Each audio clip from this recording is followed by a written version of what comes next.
Circus വരും, ഇത് pre സെൻറ്ററിൽ വരും, ഇത് പോസ്റ്റ് സെൻറ്ററിൽ വരും, ഇത് ലാറ്ററിൽ വന്നു. ഇതിന് 3 ബ്രാഞ്ച് ഉണ്ട്, ascending, anterior, posterior. Ascending, anterior, posterior. Okay. ഇനി നമ്മൾ പറയുമ്പോൾ ഇവിടെ പരേറ്റോ ഓക്സിപിറ്റൽ സർക്കസ് ഉണ്ട്. ഈ കാണുന്നതാ ഇതാണ് പരേറ്റോ ഓക്സിപിറ്റൽ സർക്കസ്. ഇനി ഇവിടെ വരുമ്പോൾ ലൂണേറ്റ് സർക്കസ് ഉണ്ട്. അതിൻ്റെ ഇപ്പുറത്തായിട്ട് മറ്റേ ട്രാൻസ്വേഴ്സ് ഓക്സിപിറ്റൽ സർക്കസ്, അങ്ങനെ 2 സർക്കസുകളുണ്ട്. പിന്നെ ഇവിടെ നിന്ന് മീഡിയലി പോകുന്നതാണ് എന്ത്, കാൽക്കറൈൻ സർക്കസ്.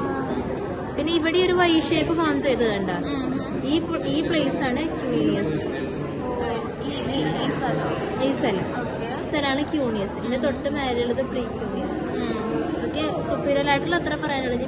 ഇടത്ത് ഫങ്ഷണൽ ഏരിയ ചോദിക്കുകയാണെങ്കിൽ ജസ്റ്റ് പറയാം പ്രീ മോട്ടോർ ഏരിയയുടെ, സൊമാറ്റോ സെൻസറിയുടെ. അത് ജസ്റ്റ് നമ്മളിപ്പോൾ സെൻറ്ററിലും പ്രീ സെൻറ്ററിലും പോസ്റ്റ് സെൻറ്ററിലാക്കി അങ്ങനെ നമ്മൾ ഡിഫറൻഷിയേറ്റ് ചെയ്ത് ഇങ്ങനെ പറഞ്ഞാൽ മതി. എവിടെ ഇത്ര ഇപ്പം ഫ്രോണ്ടലിൽ വന്നില്ലേ, ഫ്രോണ്ടലിൽ താഴെ വരും. ഇവിടെ ഇപ്പോൾ നമ്മൾ പറയുമ്പോൾ ഇവിടെ ഓർബൈറ്റാലിസ്, ഒപ്പർക്കുലാരിസ്, ട്രയാങ്കുലാരിസ് ഒക്കെ ഉണ്ടല്ലോ.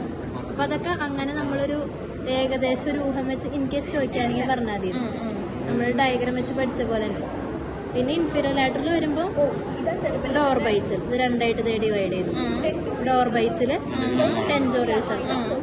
ഇവിടെ ദേ കണ്ട എച്ച് ഷേപ്ഡ്, ഇതാണ് ഓർബൈറ്റൽ സർക്കസ്. ഇവിടെയാണ് ഓൾ ഫാക്ടറി സർക്കസ്. ഈ 2 സർക്കസ് മെയിൻലി കാണാൻ പറ്റും. പിന്നെ ഹിപ്പോ ക്യാമ്പൽ സർക്കസ് മെയിൻ. ഏതാ ഈ വലുതോ? ഹിപ്പോ ക്യാമ്പൽ സർക്കസ് ഇതിൽ മെയിൻലി എടുത്ത് പറയണ്ടത്. ഇൻഫീരിയർ ആയിട്ടുള്ള ഈ ടെൻഡോറിയൽ പാർട്ടിൽ ഹിപ്പോ ക്യാമ്പൽ സർക്കസും കൊളാറ്ററൽ സർക്കസ് ഉള്ളത്. അത് ഇതില് കാണാനില്ല. ജസ്റ്റ് ഫിഗർ നോക്കി പഠിച്ചിട്ട് ജസ്റ്റ് പറഞ്ഞാൽ മതി. പറയാതെ പോരുത്. കൊളാറ്ററലും ഹിപ്പോ ക്യാമ്പലും പറയണം, അതിന്റെ ഗൈറസും പറയണം, ഓക്സിപിറ്റോ ടെമ്പോറൽ ഗൈറസ്, അതൊക്കെ പറയണം. പിന്നെ അതിലത്ര പറയാനുള്ളൂ. പിന്നെ മീഡിയയിൽ വരുമ്പോൾ നമ്മൾ